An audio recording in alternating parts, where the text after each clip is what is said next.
தோல்வி எங்கே தொடங்குகிறது தெரியுமா? பிரச்சனைகள் வரும்போது அல்ல, பிரச்சனைகளை கண்டு நீங்கள் பயந்து விலகும் போதுதான். உயர உயரத்தான் நமக்கு மேலே எத்தனை பேர் உள்ளனர் என்பது தெரியும். எல்லோரை விடவும் உயர்ந்து விட்டோம் என்று ஒருபோதும் எண்ணி விடாதே. குடும்பத்தில் பொறுப்புகளும் சுமைகளும் அதிகரிக்கும் போது அலாரங்கள் ஒருபோதும் தேவைப்படுவது இல்லை. இழந்ததை எண்ணி வருந்திக் கொண்டே இருந்தால் இருப்பதையும் இழக்க நேரிடும். நீங்கள் இழந்தவற்றை மீண்டும் பெற வேண்டுமா? இருப்பதை எண்ணி மகிழ்ச்சியாய் வாழுங்கள். உங்கள் உழைப்பு நீங்கள் இழந்த அனைத்தையும் மீண்டும் உங்களிடமே கொண்டு வந்து சேர்க்கும். வருத்தம் கொள்ளாதே, உனக்காக படைக்கப்பட்ட அனைத்தும் நிச்சயம் உன்னை வந்தடையும். விழுந்த அடிகளை படிகளாக நினைத்தால் எந்த உயரத்தையும் எளிதாக எட்டிவிடலாம். எல்லாம் தெரியும் என நினைக்கும் அறிவாளிகள் அதை இன்னொருவரிடம் இருந்துதான் கற்றுக்கொண்டோம் என்பதை மறந்து முட்டாளாகி விடுகிறார்கள். கடந்த காலத்தை மாற்றவோ மறக்கவோ திருத்தி அமைக்கவோ முடியாது. ஆனால் உன்னுடைய எதிர்காலத்தை நீயே வடிவமைத்துக் கொள்ள முடியும். உன்னால் முடியவில்லை என்றால் பின்வாங்காதே, அதனை சவாலாக எடுத்துக்கொண்டு முடித்து காட்டு. வலியுடன் கிடைக்கும் வெற்றிக்கு அதிக மதிப்பு உண்டு. வீழ்வதெல்லாம் வீழ்ச்சி அல்ல, அது நீ விருட்சமாய் வளர்வதற்கான ஒரு நிகழ்ச்சி. விழுந்தால் விதையாய் விழு. மனிதன் தனது தோல்விகளுக்கும் இயலாமைகளுக்கும் வைத்துக் கொண்ட வேறு பெயர்தான் விதி. விதியினை மாற்றும் விடியல் செய். உன் வெற்றியால் அதை உறுதி செய்.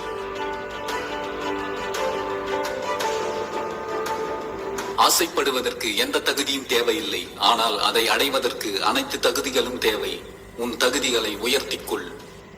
உன்னை கவலைப்படுத்தும் அளவுக்கு ஒருவருக்கு துணிச்சல் இருக்கிறது என்றால் அதையும் கடந்து மகிழ்ச்சியாக வாழ்வதற்கு உன்னிடம் தைரியம் இருக்கிறது என்பதை மறந்துவிடாதே. ஆடம்பரத்தை விரும்புவது தவறில்லை, ஆனால் ஆரம்பத்தை மறப்பதுதான் தவறு. கடந்த கால நினைவுகள் கவலையை மட்டுமே தரும், எதிர்கால நினைவுகள் பயத்தை மட்டுமே தரும். இந்த நொடியை அனுபவித்து வாழ்வது மட்டுமே இன்பம் தரும். நினைத்ததை அடைய திறமையை விட பொறுமைதான் மிகவும் அவசியம். தடம் பார்த்து நடப்பவன் மனிதன், தடம் பதித்து நடப்பவன் மாமனிதன். உங்களுக்கு ஒரு எதிரி கூட இல்லையா? அப்படியானால் நீங்கள் இன்னும் உங்கள் இலக்கை நோக்கி பயணிக்கவில்லை என்றே அர்த்தம். சூழ்நிலைகள் மாறினாலும் உங்கள் செயல்களும் வார்த்தைகளும் மாறாமல் பார்த்துக் கொள்ளுங்கள். மௌனமும் சிரிப்பும் மிகவும் சக்தி வாய்ந்தவைகள். மௌனம் நிறைய பிரச்சனைகளை குறைக்கும், சிரிப்பு நிறைய பிரச்சனைகளை முடிக்கும்.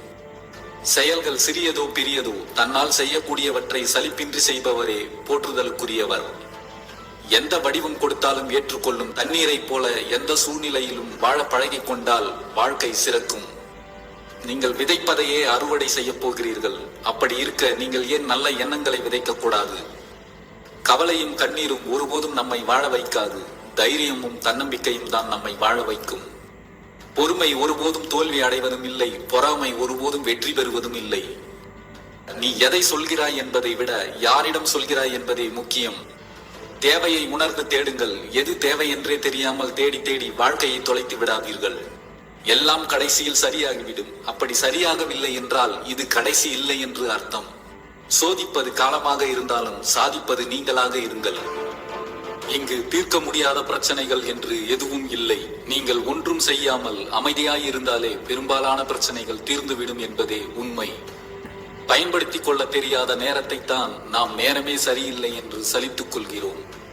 பணிந்து போ, உன் தகுதி உயர. துணிந்து போ, உன் நிலை உயர. நேர்மையாய் இருப்பது சவாலானதுதான். அதைவிட சவாலானது வறுமையிலும் நேர்மையாய் இருப்பது. உன்னிடம் நிம்மதியும் மகிழ்ச்சியும் நிலைத்திருக்க வேண்டுமானால் நீ நேசிப்பவர்களை பாராட்டு. தேவைப்படுபவர்களுக்கு உதவி செய். காயப்படுத்தியவர்களை மன்னித்து விடு. விலகியவர்களை மறந்தே விடு.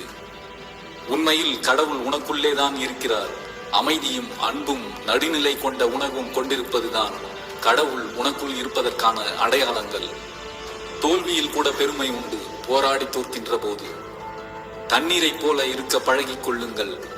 அதனால் ஒதுங்கி செல்லவும் முடியும், தேவைப்பட்டால் உடை தெரியவும் முடியும். அன்பு காட்ட எப்படிப்பட்ட வாய்ப்பு கிடைத்தாலும் அதை நழுவ விடாதீர்கள், பயன்படுத்திக் கொள்ளுங்கள். ஏனெனில் அன்பு அகிலத்தையும் வெல்லும் ஆற்றல் கொண்டது. பகை வரும் என்று ஒரு தவறை தட்டி கேட்காமல் கடந்து செல்வது அந்த தவறுக்கு நீங்களும் உடந்தை ஆவதற்கு சமம்.